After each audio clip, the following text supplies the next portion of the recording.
अस्सलाम वालेकुम बच्चों, आवाज आ रही है? वॉइस क्लियर है? माशाल्लाह, बच्चे ही 5 ने अभी ज्वाइन किया है, 6। वॉइस क्लियर है बेटा? Raise your hand. ठीक है जी, ठीक है।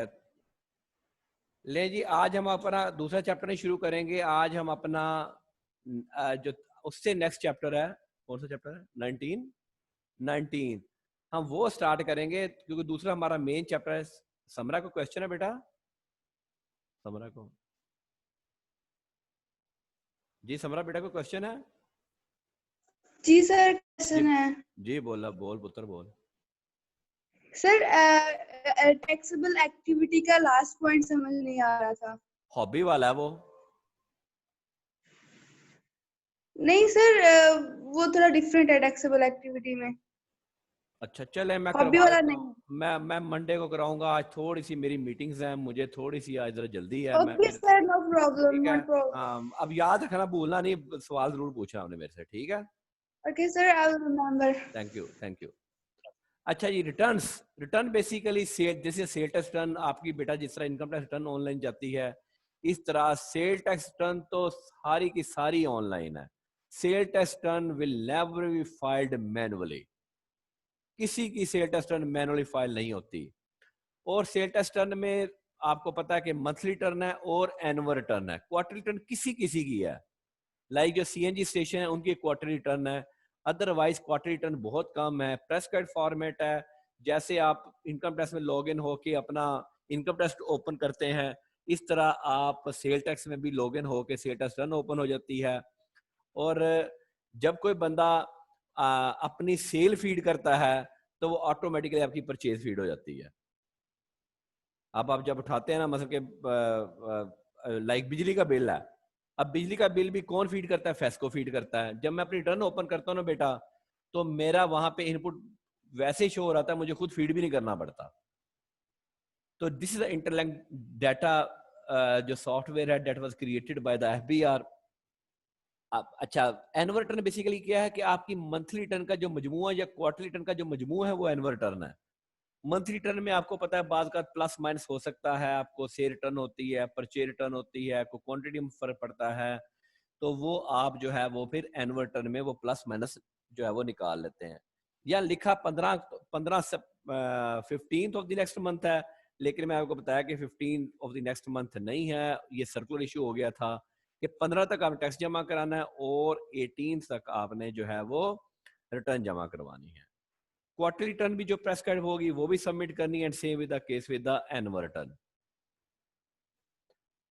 अगर कोई पर्सन डिफरेंट सेक्टर्स में जो ऑपरेट करता है, तो डिफरेंट डेट ऑफ फाइलिंग जो भी रूल्स हैं उसके अंदर अगर हैं, तो उसने भी एक सिंगल रिटर्न ही फाइल करनी है बाय ड्यू डेट को। वो सारा डाटा कंबाइंड रिटर्न में लेके आएगा। अच्छा, जब ये सेल टैक्स स्टार्ट हुआ ना, तो ये मल्टीपल रजिस्ट्रेशन भी अलाउड थी। लाइक जैसे चैन वन की मैं एग्जांपल आपको देता हूँ। चैन वन कराची था, वहां लेदर रजिस्ट्रेशन हो गई। फैसलाबाद चैन वन था, लेदर रजिस्ट्रेशन हो गई। एबटाबाद चैन वन था, वहां लेदर रजिस्ट्रेशन हो गई। तो इन लोगों को बड़ी प्रॉब्लम आना शुरू होगी, यार बाद का ऐसा होता है जी, चैन वन फैसलाबाद ने स्टॉक भेज दिया चैन वन कराची को गुड्स बेचने के लिए, तो वहां पे इनपुट और आउटपुट का बड़ा फटा पड़ना शुरू हो गया। तो फिर लॉ ने मल्टीपल की खत्म करके एफबीआर ने सिंगल रजिस्ट्रेशन कर दी थी कि आप पाकिस्तान में जहां मर्जी ऑपरेट करें कि you are going to be under a single registration. Electronic filing आप खुद भी कर सकते हैं और थ्रू योर इंटरमीडियरी भी कर सकते हैं। जो है वो आप रिटर्न हम बकायदा फील्ड करते हैं। फिर जिस तरह आउटपुट और इनपुट हम कैलकुलेट करते हैं, रिटर्न में भी ऑटोमेटिकली ऐसा कैलकुलेट होता है। आखिर पे जो आपका सेल्स टैक्स पेएबल आता है उसका चालान निकलता है। चालान जो है वो नेशनल बैंक या स्टेट बैंक किसी ब्रांच में जमा कराया जाता है, और 18 को ये देखिए यहाँ लिखा हुआ by the 18th of the same month हम वो रिटर्न फाइल कर देते हैं। Next, particular sale tax return. अच्छा, पहले आपका अपना सर आता है। पहले अपना तो आपका डाटा आता ही आता है, ज़ाहिर है कि आप कौन है, आप सेल टैक्स रजिस्ट्रेशन, आपकी एक्टिविटी क्या है। अब वो तो आपका तो मेन डाटा आ ही रहा होता है। रिटर्न किस महीने की है, जून की है, जुलाई की है, अगस्त की है, सितंबर की है। फिर जो आपके सप्लायर हैं उनका नाम, एड्रेस और एसटीएन नंबर आता है। जो आपके बायर हैं उनका नाम, एड्रेस, एनटीएन जो है वो आता है। वैल्यू एक्सक्लूसिव सेल टैक्स लिखी जाती है कि वैल्यू 100 रुपया अलहदा लिखा जाता है, 17 रुपये अलहदा लिखे जाते हैं। फिर बताया जाता है जनाब ये इंक्लूसिव सेल टैक्स जो है वो 117 बना। जिस तरह हम वो नमेरिकल कर रहे हैं, इस तरह जो है वो नमेरिकल सेम रिटर्न भी ऑलमोस्ट उसी तरह है। अच्छा, अब ये यहाँ ये बात है कि एनआईसी, अगर आपने किसी से आपने गुड्स किसी को सेल आउट करनी है तो आपने उसका सीएनसी देना है या उसका एनटीआर देना है। यही वो मेन कंडीशन है जिसके ऊपर बड़ी खप पड़ी, जिसमें बिजनेसमैन ने कहा था हमने दुकानें बंद कर देनी है, हमने हड़ताल कर देनी है, हमने ये कर देना है। और 4 दिन मुल्क में आपको पता है हड़ताल रही, शनाख्ती कार्ड का फटा, शनाख्ती कार्ड का फटा। जी वो हमने शनाख्ती कार्ड नहीं देना, हमसे कौन गुड्स खरीद रहा है। बड़ी लॉजिकल सी बात थी यार। मैं समझता हूँ कि इस मामले में गवर्नमेंट बिल्कुल ठीक थी, ये जो इनकॉर्पोरेट किया गया। एक्चुअली जो बंदा जिसकी फैक्ट्री है बेटा, वो तो बड़े आराम से नजर आ रहा है गवर्नमेंट को। लाइक मैं को जो मेरा कॉलेज है नजर आ रहा है, मैं एक दरमियान का बंदा था जो गवर्नमेंट को नहीं मिलता था और ना वो टैक्स देता था। लाइक अब मैं कहूँ कि जी मैं सपोज मैं मार्कर बेचता हूँ। अच्छा जनाब मैं 10 मार्कर बेच दिए, किसी को 100 मार्कर बेच दिए और उसको अपने कॉलेज के लिए चाहिए 1000 मार्कर दे दिए चलें। लेकिन अगर मैंने किसी को 1 करोड़ का माल बेचा और मैं कहूँ जी जनाब मैंने इसका नाम पता नहीं देना, तो जी हाउ इट पॉसिबल, जी मुझे अपना नाम पता नहीं दे के गया, हाउ इट पॉसिबल। अब जो 1 करोड़ का मेरे से गुड्स लेके जा रहा है बेटा, क्या वो अपने घर के लिए इस्तेमाल के लिए लेके जा रहा है? नहीं, वो आगे बेचने के लिए लेके जा रहा है। गवर्नमेंट ये चाहती थी कि उस बंदे का शनाख्ती कार्ड मिले और उस बंदे के शनाख्ती कार्ड से हमें पता चले कि ये बंदा कौन है और ये बिल्कुल सेल टैक्स, इनकम टैक्स के नेट में भी नहीं है। सेल टैक्स तो छोड़े, वो बंदा इनकम टैक्स के नेट में भी नहीं है, वो कैश पे काम करता है। इसलिए गवर्नमेंट ने बड़ी क्लास राइज और बड़ी खप मची है, लेकिन गवर्नमेंट अपनी जगह पे ये क्लास अभी भी बरकरार रखी हुई है। सीएनसी आपको देना पड़ता है। पहले 50,000 लिमिट थी, अब मेरा ख्याल है वो 1 लाख हो गई है। हाँ जी 1 लाख लिमिट हो गई है। अगर मैं केमिकल का काम करता हूँ तो केमिकल मैंने कहाँ बेचना है रिटेल के लिए? वो भी बेटा कोई कोई कोई मैन्युफैक्चरर लेके जाएगा ना। चीजों की नोयत पे भी डिपेंड करता है। अब मेरे से कोई अगर 100 एसी लेके जाए तो मैं कोई उसने घर में लगाने हैं, तो मुझे उसका नाम पता लेने में क्या हर्ज है? मैंने नाम पता ही देना ना। तो पहले वो कहते थे जी वो हमने दुकानें बंद करनी है और हड़ताल करते थे। फिर अल्लाह मियाँ ने कोरोना दिखा दिया, फिर गवर्नमेंट ने कहा दुकानें बंद कर दें, अब वो कहते हैं अब हमने हड़ताल करनी है दुकानें खोलने की। अल्लाह की शान है जी, कैसे कैसे बंदा एकदम रिवर्स होता है। अच्छा date of issue of invoice बकायदा आती है, डिस्क्रिप्शन है, काउंट है, कंस्ट्रक्शन है, टेक्सटाइल यार्न फैब्रिक्स की, वो कौन सा धागा लग रहा है, कौन सा कपड़ा बन रहा है। कपड़ा सारा बेटा एक जैसा एक जगह नहीं होता, किसी की विड्थ कम होती है, किसी की विड्थ ज्यादा होती है, धागा किसी और काउंट, कहते से काउंट चलते हैं धागे के। तो ये सेल टैक्स में बेटा quantitative is very important. Quantitative quantity से क्या मुराद है? क्वांटिटी से मुराद है योर स्टॉक, कंजम्पशन, परचेज। वो पता हो जी मैंने कोई जी 5 मार्कर खरीदे और 8 बेच दिए, ये परचेज है, ये सेल है, इज इट पॉसिबल? नहीं, गलत है बेटा। तो क्वांटिटी वो गवर्नमेंट मुझसे बुजुर्ग पूछती है जी 5 kg आपने रॉ मटेरियल लिया जी, आपने इसमें कुछ और इनपुट किया, फिर आपने जी इससे कोई अज्यूम कर लें कुछ ज़ाहिर है कोई 4 kg बनाया और आपने 4 kg या 4.5 kg आपका बना और 4.5 kg आपने बेच दिया या 4 kg बेच दिया। अब जी 0.5 kg आपके पास बच गया, अगले महीने आपका ओपनिंग स्टॉक है, ओपनिंग परचेजेस गुड्स का क्वांटिटेटिव सेल टैक्स में बहुत इंपॉर्टेंट है। वो कहते हैं भाईजान ये लेके आएंगे तो हम आगे चलेंगे। Tax carry forward of the previous period, ये मैं आपको थोड़ा समझा दूं कि जी मैंने 100 रुपए की गुड्स खरीदी, 17 रुपए का सेल टैक्स दिया और टैक्स बन गया 17 रुपए। अब बिकी जो है मेरे पास गुड जो सेल आउट हुई हैं वो 10 रुपए की सेल आउट हुई हैं, या मैं कहूँ जी 50 रुपए की सेल आउट हुई हैं, 50 रुपए के ऊपर 8 रुपए बनता है, तो मेरा आउटपुट बन गया 8 रुपए। तो मेरा ये जो बाकी पैसा जो बच गया ये कैरी फॉरवर्ड अगले महीने हो जाएगा। यानी कि इनपुट आपका किसी भी स्टेज पे जाया नहीं जाता, इनपुट आपका किसी भी स्टेज पे जाया नहीं जाता, वो आगे कैरी फॉरवर्ड होना है। और आपने वैल्यू ऑफ सप्लाईज भी दिखानी है। यहाँ तक कोई सवाल तो बोलो जी।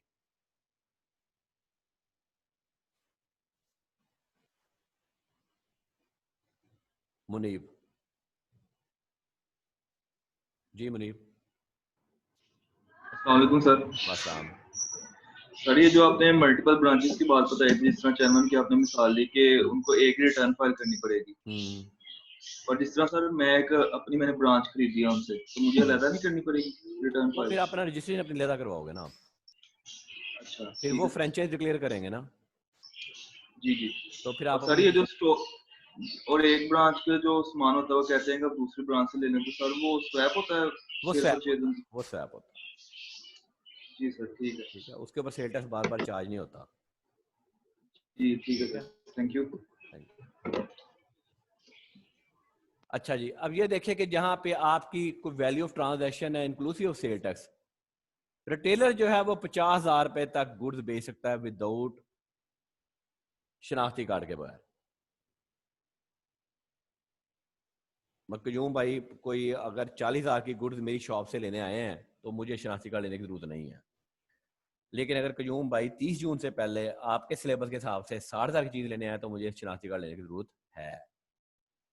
1 जुलाई के बाद ये चेंज हो गया हो, ये आपकी इन्फॉर्मेशन के लिए, ये 50,000 को 1 लाख रुपए कर दिया गया, मेरा ख्याल है। हम ऐसा ही है, बहरहाल आपके लिए ऐसा ही है। आगे चलें जी। अच्छा जी, आउटपुट टैक्स भी आपने बताना है, लोकल सप्लाई अलहदा बतानी है, एग्जाम्प्ट अलहदा बतानी है, जीरो डे अलहदा बतानी है, क्योंकि आपको हो सकता है कि आपको तीनों तरह की सप्लाई कर रहे हो। परचेज में भी आपने जी local, imported, exempt, zero rated और अदर परचेज आपने अलहदा बतानी है। कोई पेएबल है, कोई पिछला एरियर आपने वो देने हैं, और आखिर पे जाके आपको पता है कि आपने यहाँ पेएबल निकालना है या रिफंडेबल निकालना है।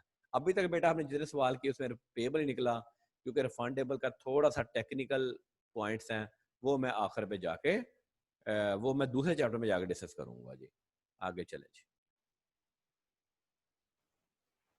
अगर किसी ने कोई एक्टिविटी नहीं की तो उसने बेटा नई रिटर्न फाइल कर देनी है। और इसको जरा 5 पॉइंट्स को पढ़ लें जरा जी क्विकली, ताकि कोई सवाल है तो फिर बोल दें जी। ये 5 पॉइंट्स पढ़ लें जी।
अच्छा जी, कोई सवाल तो बोले जी बेटा।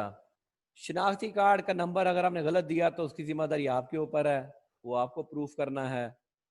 अच्छा, सेल टैक्स में जब आपको टैक्स लगता है तो बेटा बहुत टैक्स लगता है, थोड़ा लगता है आपको, प्रिंसिपल अमाउंट भी लगती है, आपको डिफॉल्ट सरचार्ज भी लगता है, आपको पेनल्टी भी लगती है। और माशाल्लाह जितना सेल टैक्स आपने वेट किया होता है 100% पेनल्टी लगती है। 100 रुपया का सेल टैक्स चोरी किया, 100 रुपया पेनल्टी, और उसके ऊपर डिफॉल्ट सरचार्ज सूद लहदा देना पड़ता है। तो माशाल्लाह जब भी सेल टैक्स की असेसमेंट होती है तो छोटी असेसमेंट नहीं होती, ठीक है।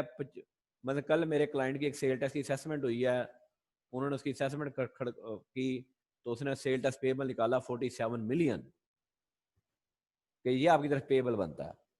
अच्छा, ये अपील कर लेंगे जी, क्या कर सकते हैं, शोकाज नोटिस देना है। अगर आप खुद समझते हैं कि आपने चोरी की है तो भाईजान वो कहता है शोकाज नोटिस से पहले आप मेरा पैसे जमा करा दो, प्रिंसिपल अमाउंट है, उसके बाद नोटिस इशू हो जाए तो फिर ये पढ़ लीजिएगा कि कितने कितने पैसे किस किस वक्त जमा कराने हैं। ये कोई बहुत लंबी चौड़ी समझने वाली बातें नहीं है। आगे चलें जी। ये स्पेशल रिटर्न है जी, बाद का आपको स्पेशल रिटर्न देना पड़ती है।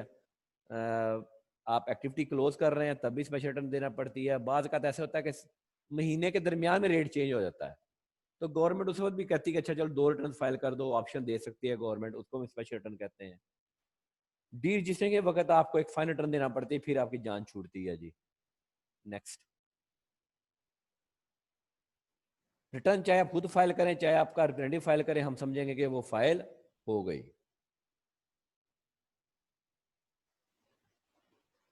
अच्छा, ये समरी एंड फाइलिंग डेट्स ये आपने खुद देखना है जी, ये मैंने नहीं देखना। आगे चलें जी। रिकॉर्ड्स बच्चों वाली बातें हैं, वैसे ये चैप्टर मैंने कभी भी नहीं पढ़ाया, ये आपको ही पढ़ा रहा हूँ मैं। ऑनलाइन था तो मैंने कहा चलो आपको पढ़ा दूँ, अच्छा होता है।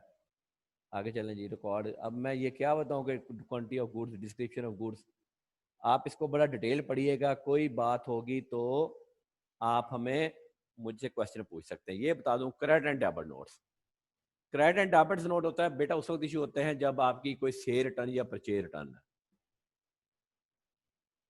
सेल रिटर्न या परचेज रिटर्न, मैंने 100 मार्कर खरीदे थे, 2 मार्कर मैंने वापस कर दिए, 100 मार्कर के हिसाब से जून में मैंने रिटर्न बुक कर ली और जुलाई में मैं 2 मार्कर वापस कर दिए, तो क्या चेंज इन वैल्यू सप्लाई हो गई? यस।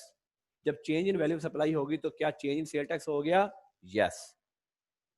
तो बेटा उस वक्त एक डेबिट नोट इशू करता है और एक क्रेडिट नोट इशू होता है। ये नहीं है कि एक टाइम पे एक ही नोट इशू होता है, नहीं। ये डेबिट नोट, क्योंकि एक की सेल में फर्क है, दूसरे की परचेज में फर्क आया, एक ने डेबिट नोट इशू करना है, एक ने क्रेडिट नोट इशू करना है। इन्वेंट्री रिकॉर्ड, बैंकिंग इंस्ट्रूमेंट, आपने पेमेंट्स क्रॉस चेक करनी है तो आपने ज़ाहिर प्रूफ भी रखना है कि भाईजान मैंने क्रॉस चेक पेमेंट किया या नहीं किया है। Double entry sale tax account, आपको डबल एंट्री मैंने समझा दिया क्या होता है। आगे चलें जी। प्रेमिसेस क्या है, लीज एग्रीमेंट क्या है, गुड्स जो आ रही हैं, इनवर्ड आउटवर्ड ट्रांसपोर्ट सीज, हर चीज़ आपने संभाल के रखनी है, क्योंकि जब सेल टैक्स का ऑर्डर होता है तो बहुत सारी चीज़ें, गुड्स कितनी आई, कितनी कंज्यूम हुई, जो रिटेलर हैं उनके पास फिजिकल कैश रजिस्टर, ये अलफते पे जो पड़ा है बेटा, ये फिजिकल इलेक्ट्रॉनिक कैश रजिस्टर है, अब तो हर एक ने रखा हुआ है। और ऑर्डर के दौरान आपने हर चीज़ जो है वो देनी है जी, आपने तमाम रिकॉर्ड पे करना है। आगे चलेंगे। आगे क्या जी इसमें, टैक्स इनवाइस, ये बेटा टैक्स इनवाइस बेटा आपके बकायदा प्रॉपर टैक्स इनवाइस का फॉर्मेट है, नाम पता सप्लायर का भी, बायर का भी, डेट भी, क्वांटिटी भी, वैल्यू एक्सक्लूसिव सेल टैक्स। अगर आपके पास टैक्स इनवाइस नहीं है और आपके अपने नाम की टैक्स इनवाइस नहीं है, मैं कहूँ जी मैंने परचेज की और मेरे सेलर ने नाम मेरे की बजाय कुजूम भाई का लिख दिया, तो मुझे उसका इनपुट टैक्स नहीं मिलेगा।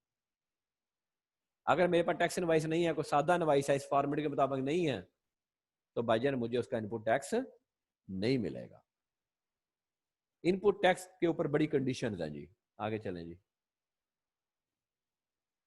ये आपने पढ़ना है, 6 साल तक आपने रिकॉर्ड मेंटेन रखना है जी। आगे चलें। ले जी, अब आप ये पढ़ना शुरू करें, access to records and documents. Next, drawing of sample क्या है कि छापा पड़ गया जी, सेल टैक्स में छापा भी पड़ता है जी, सेल टैक्स में छापा भी मारते हैं आपके प्रेमिसेस में। अब वैल्यू सप्लाई का झगड़ा है कि मैं मार्कर कहता हूँ 20 रुपए का बेचता हूँ, वो कहते हैं नहीं नहीं ये मार्कर तो 30 रुपए का बिकता है, तो वो कहते हैं वहां से वो मार्कर ले जा सकते हैं, हम मार्केट में उसकी ओपन मार्केट प्राइस कर सकते हैं, लेकिन that should be the reasonable. ये नहीं वो कहे जी 2 लाख मार्कर मुझे दे दो, मैंने मार्केट से प्राइस लेनी है। नहीं नहीं, वो ठीक है मार्कर जाके, और वो फिर साइन भी करेगा क्या लेके जा रहा है, और आपको भी साइन करके देके जा रहा है, क्योंकि ये ना हो कि वो मार्कर रह जाए और बाद में आप सारा गोडाउन को आग लगा दें और कहें मैं तो मार्कर बेचता ही नहीं था, ये झूठ बोलता है। क्योंकि हमारे यहाँ आग लगाने का बड़ा रिवाज है, जहाँ पकड़े जाओ वहाँ आग लगा दो। तो चूंकि वो हुक्मरानों से चलता आ रहा है तो नीचे भी बात का चलता है। अगर एसोसिएट के दरमियान ट्रांजैक्शन हो रही है तो वो आर्म्स लेंथ होनी चाहिए, आर्म्स लेंथ में रिजनेबल प्राइस होनी चाहिए। कि मैं कोई अपने भाई को गुड्स बेच रहा हूँ तो जी पूरे जान का 100 रुपये की बेच रहा हूँ, भाई को 70 रुपये की बेचता हूँ, क्यों जी? वो कहते हैं भाई को भी 100 रुपये की बेचेंगे। नेक्स्ट। लो जी, कोई सवाल तो बोलें जी, आपने इसको डिटेल से पढ़ना है, कोई सवाल होगा चैप्टर आपका खत्म हो गया। एनी क्वेश्चन जी? अभी अभी को सवाल तो बोल दें जी। Any question up to शहज़म Marghoob? जी जनाब। हाँ जी शहज़म। सर मैंने पूछना था कि जो इसका टैक्स का चैप्टर 1 है सर, उसका और इकोनॉमिक्स के टैक्सेशन में सर काफी मतलब मैचिंग है, तो सर हम वहां से ना वो उसका लिख सकते हैं टेस्ट में, लिख चैप्टर 1 सकते इकोनॉमिक्स का? हैं, लिख सकते जरूरी तो नहीं कि जो सर इसकी जो बुक लिख वो सकते हैं? जो इसको मैं मशतिलम कहता हूँ। जी जी सर, हाँ वही हाँ लिख वाला। सकते हैं, लिख सकते, वो जर्नल है बेटा। जी सर, हाँ वो जनरल बातें हैं। वो क्योंकि सर कोई मैंने देखा ना वो इकोनॉमिक्स की बुक में ज्यादा लिखी इसके और मुकाबले में वो, चीजें, और वो मतलब वो बेटा याद भी वही है। 10 नंबर का सवाल, ठीक है कोई मसला नहीं, लिखो लिखना जो है तरतीब से यार प्रॉपर लिखना है, टू द पॉइंट लिखना होता है, जी सर। ठीक है, ये ज़हन जी में सर। रहेगा। लो जी, जी सर, क्लियर, इस थैंक चैप्टर यू। को पढ़िएगा, कोई सवाल होगा तो हम मंडे को डिस्कस करेंगे। मंडे को हमारा न्यूमेरिकल का चैप्टर शुरू हो जाएगा जी।